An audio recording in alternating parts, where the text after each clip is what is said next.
Hello everyone, I am Sushma of the department belonging to the Department of Electronics and Communication Engineering, working as assistant professor in the St. Martin's Engineering College, Hyderabad. So today we are going to discuss about the internal architecture of 8086. So before we get started into the architecture of 8086, let's have a brief history of all about 8086.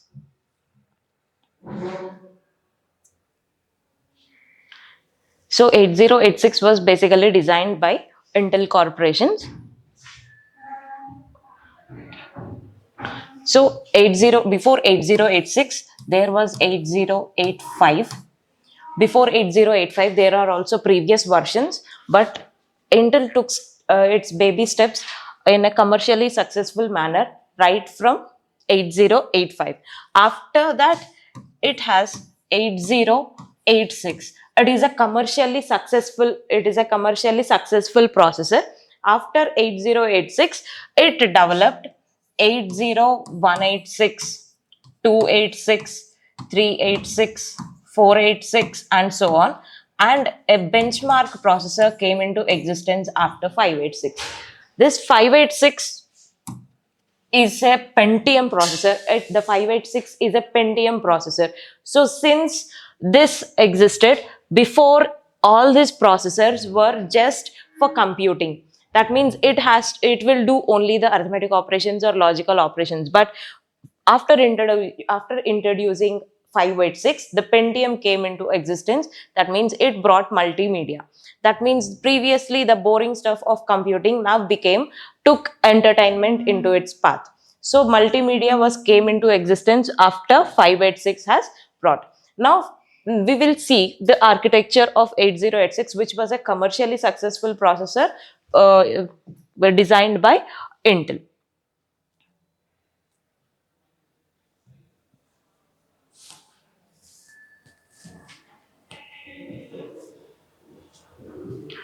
8086 is a 16-bit microprocessor. That means its ALU size is of 16-bit. That is, it can perform arithmetic operations and logical operations on the data which is of 16-bit of size. So it is having a data bus of 16-bit. That means it can carry the 16 bits of data from the memory directly into the processor in one cycle by using the data bus.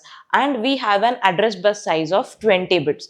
That means it can access up to 2 power 20 location. That gives you 1 MB of memory access by the address lines of 8086. And 8086 can access 64K IO ports. 8086 works under two modes, minimum mode and maximum mode. In minimum mode, on the board we have only a single processor, which is 8086.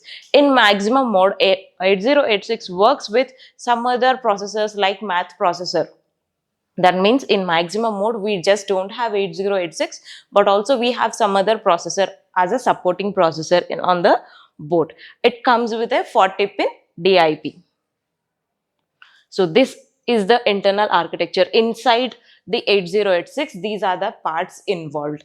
So here we have one arithmetic unit here which performs some arithmetic operations. Here also it performs the arithmetic operations.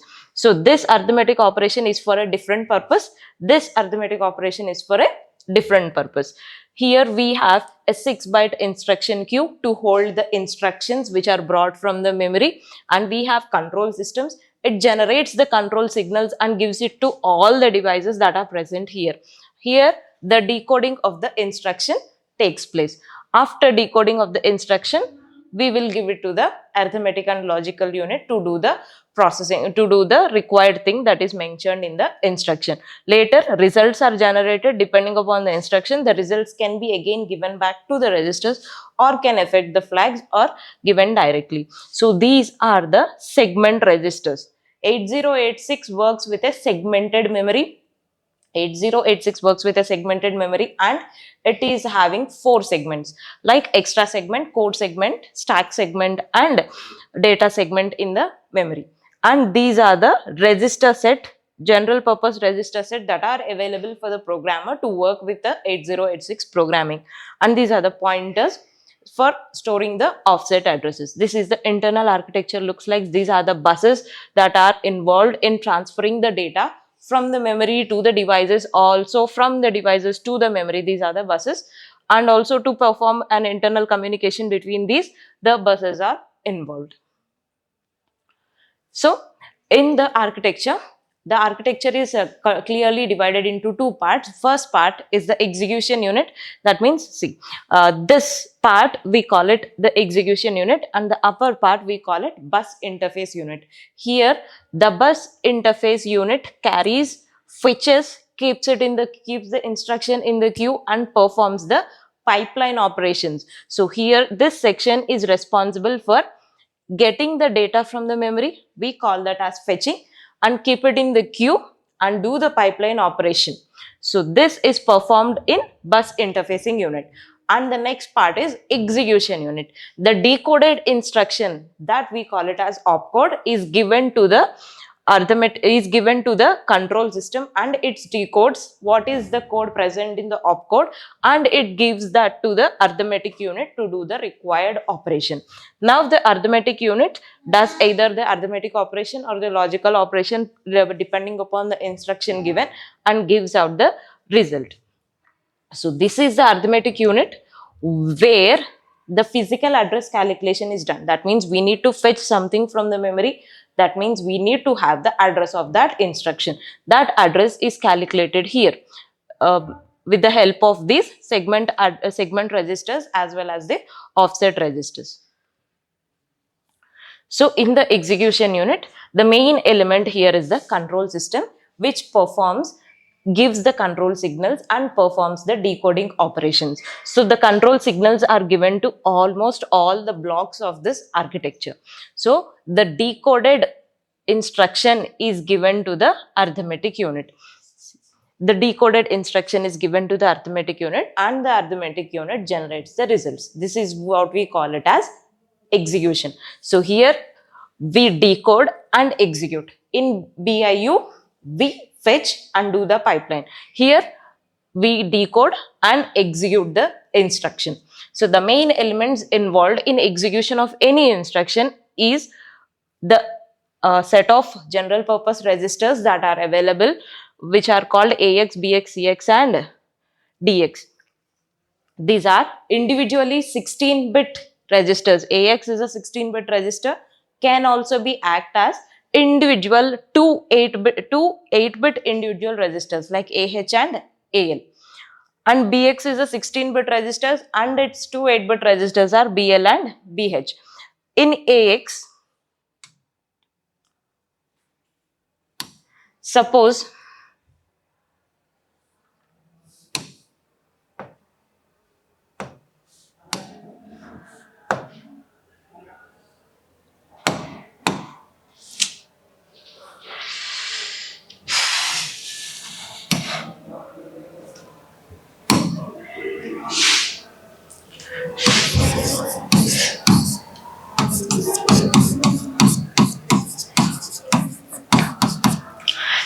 we have an instruction like move AX, 1234H. So this is the instruction. Now AH is having 1234H. That means AH and we'll have the 12H in higher byte and 34H in lower byte. This is how the data is saved, or any address is saved in AX register. When you look at AH, now we have 12H, and in AL we have 34H. So we can individually take AL and AH and use it in the program when we need to increment only the lower bytes of the data. So this is how a general purpose registers are there. So the default operations of AX, BX, CX registers are shown here. AX acts as an accumulator, BX acts as a base register, CX acts as a count register, and DX acts as a data register. Coming to the pointers, we have stack pointer and base pointer, which acts on the which works on the stack. We have source index and destination index. Destination index is an offset pointer for a stack, and the source index is an offset pointer for a data segment. When we want to do a multiplication operation,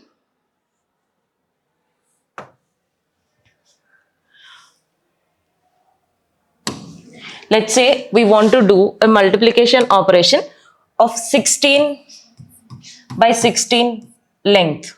That means that result produced is a 32-bit result.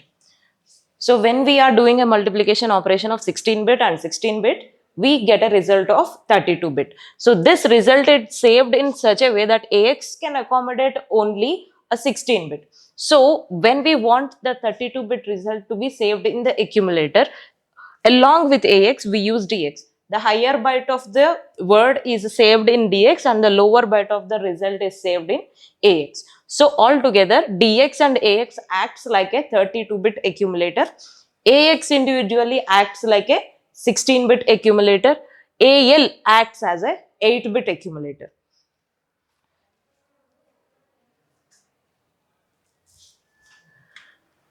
This stack pointer and base pointer works on stack of a stack segment.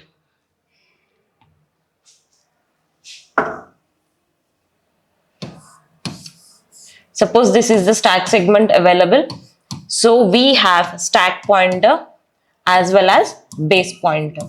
The stack pointer always will be at the top of the stack. It will be always loaded, it will always point out towards the top of the stack.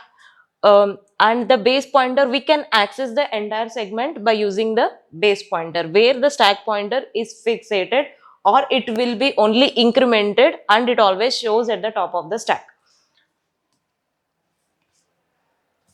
The source index register is for data segment and destination index register is for the extra segment. And coming to the most important register of 8086, which is a flag register. So after we do the arithmetic operations or logical operations, we get a result. So the results affects the flags of this flag register. 8086 is having a 16-bit flag register, out of which 6 are control flags and 6 are status flags and 3 are control flags, and the rest of the flags are undefined or left for the future purpose.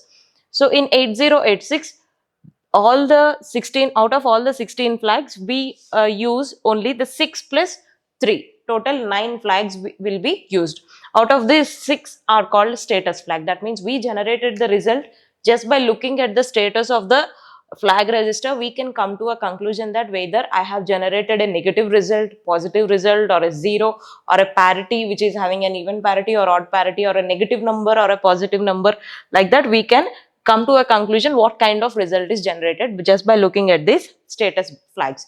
These status flags just gives the status of the result generated after ALU gives out the result. And whereas these control flags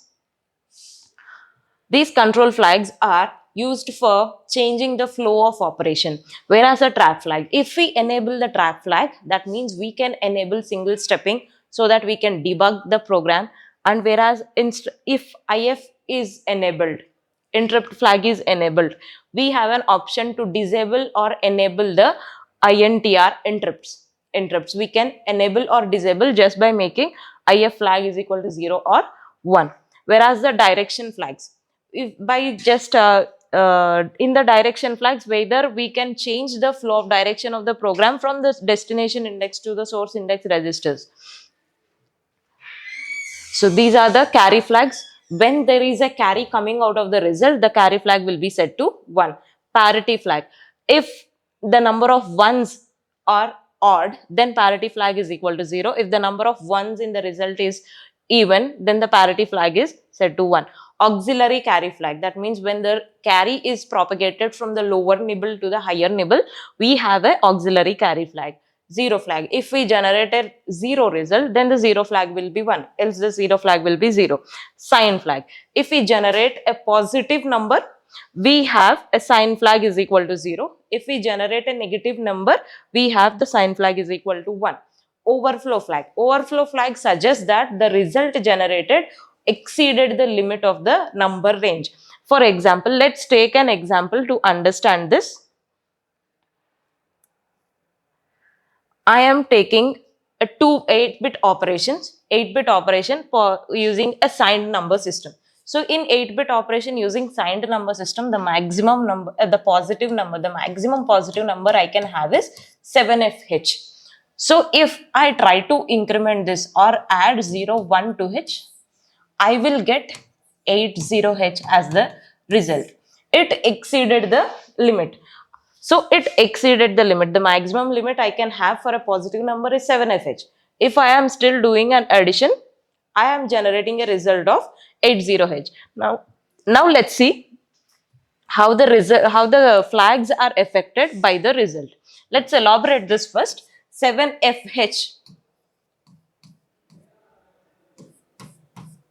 is represented in binary like this, and 1H is represented in binary like this. So when I try to do the addition operation, all I get is 80H.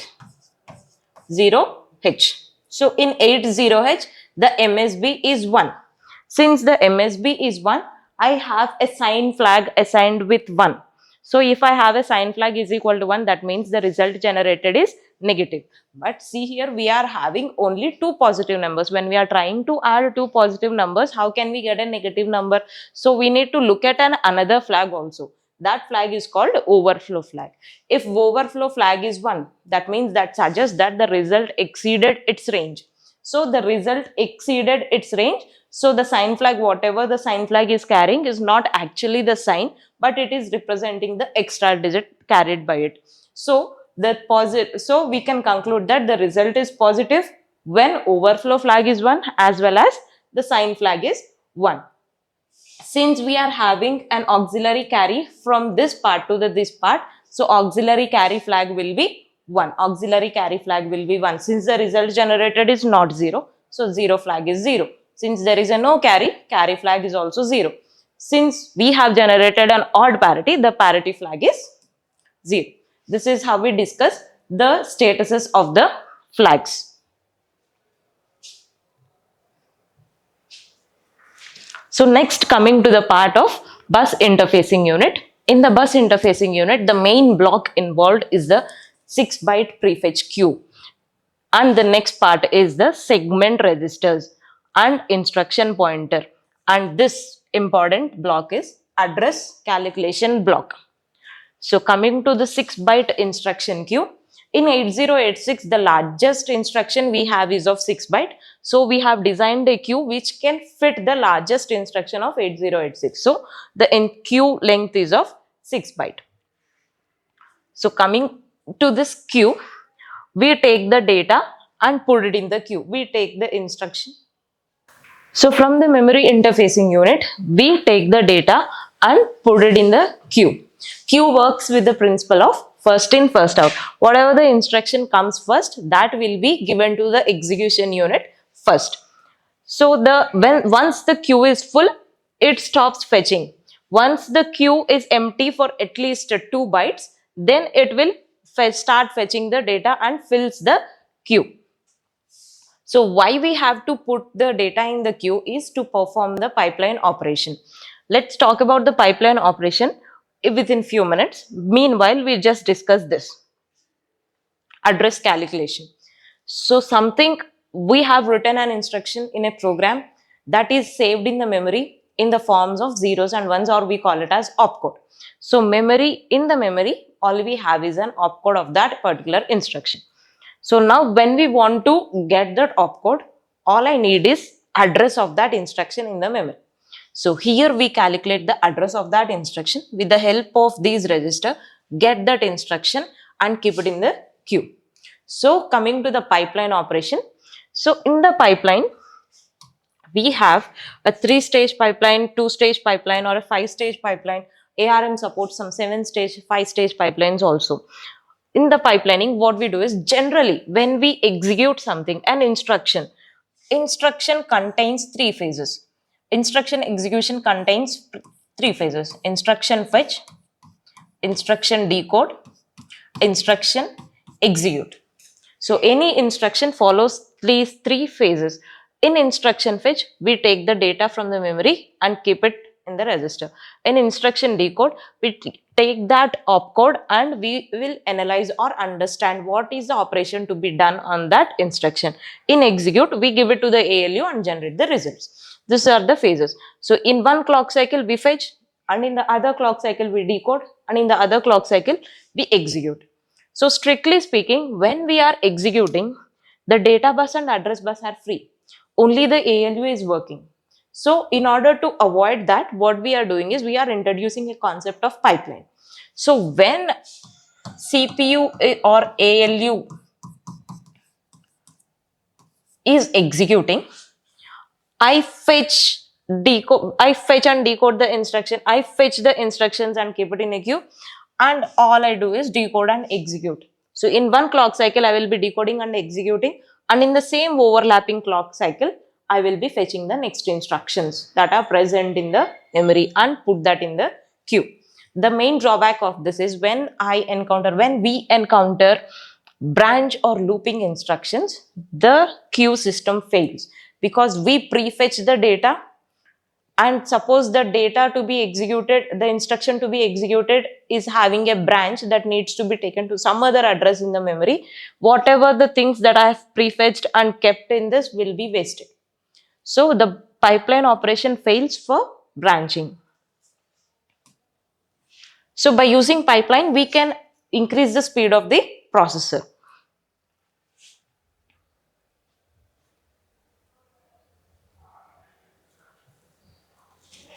So in 8086 in bus interface unit, in order to fetch, we have registers called code segment register, data segment register, extra segment register, and stack segment registers. These register holds the address of the segments, that address of the actual segments in the memory. So this is the physical memory, 1 MB of memory of 8086. I am dividing this memory into segments: code segment, data segment, extra segment, and stack segment. The maximum size of each segment can be 64 KB and minimum as 16 bytes. So the minimum size is 16 bytes and the maximum size is 64 KB. We can have multiple segments, but at a time we can have only 4 active segments, which can be 256 KB. So in this, we have a code segment in the actual memory. So now in the processor, we have a code segment register. The address of code segment is kept in the code segment register of the processor. The address of data segment is kept in the data segment register of the processor, and extra segment address is kept in the extra segment register of the processor. Same for the stack segment. So in order to calculate the physical address, we need to have the code segment address as well as the offset address. We have offset pointers. For each segment, we have different offset pointers.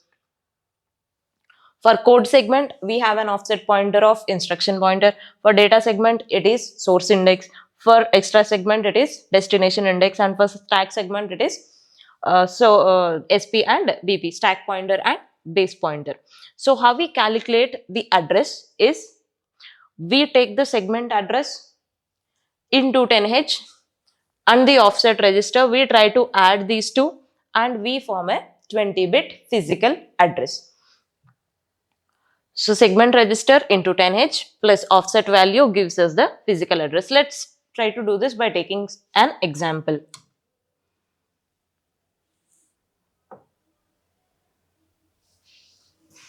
So I'm taking a piece of segment, that is code segment.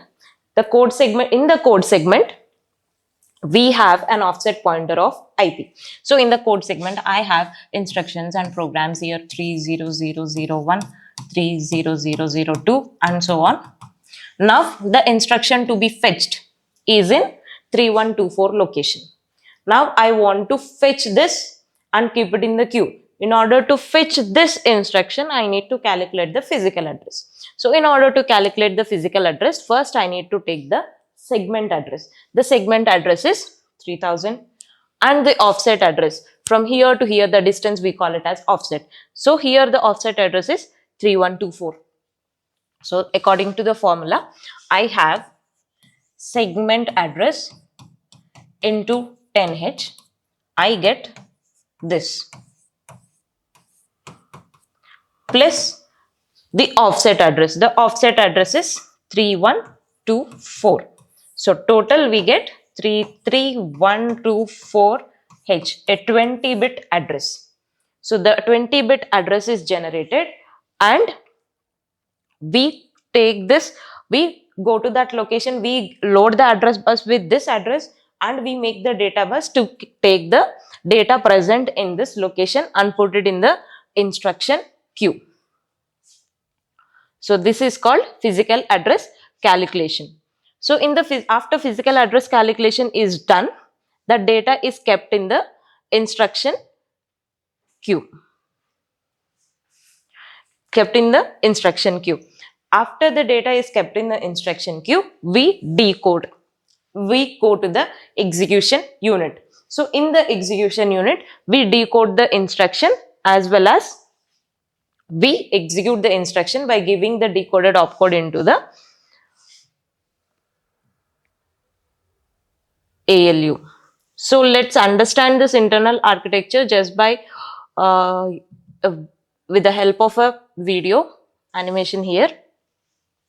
Here I have taken two instructions.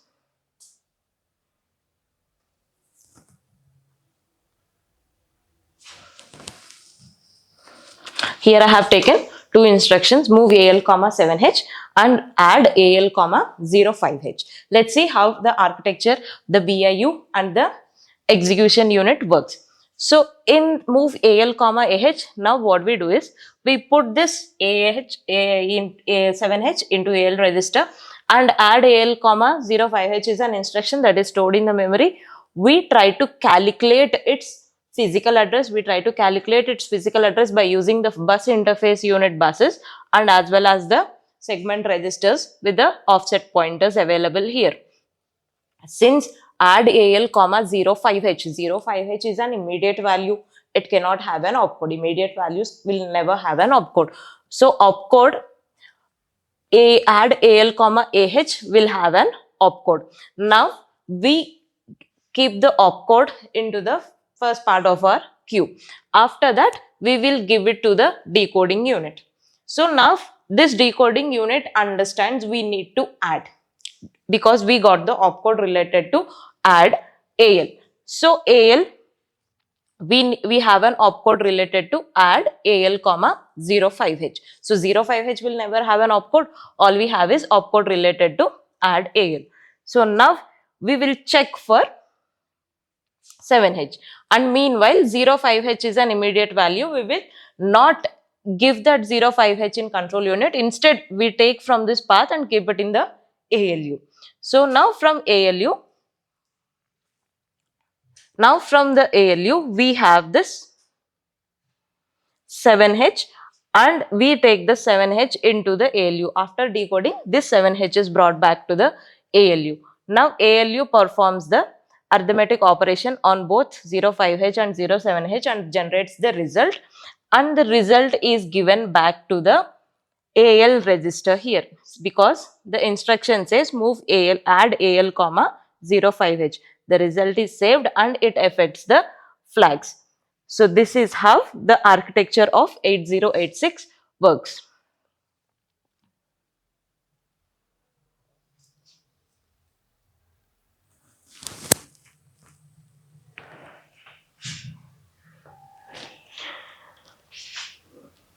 Let's conclude this topic by giving the conclusion statements.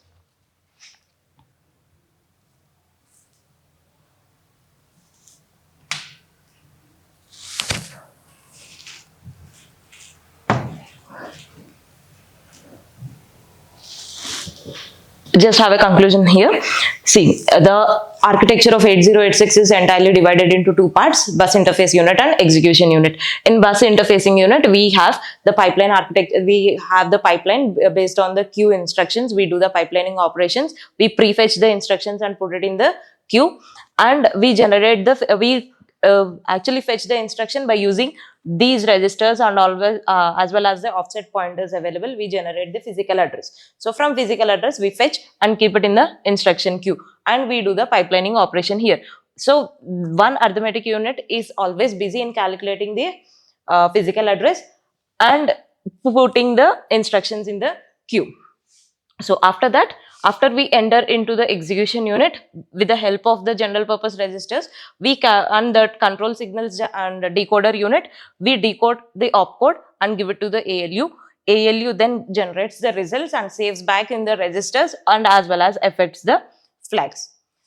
So this is the end of this topic. And the next topic we can discuss about the next segmentation of 8086 memory and bus interface segmentation of 8086. Okay, thank you.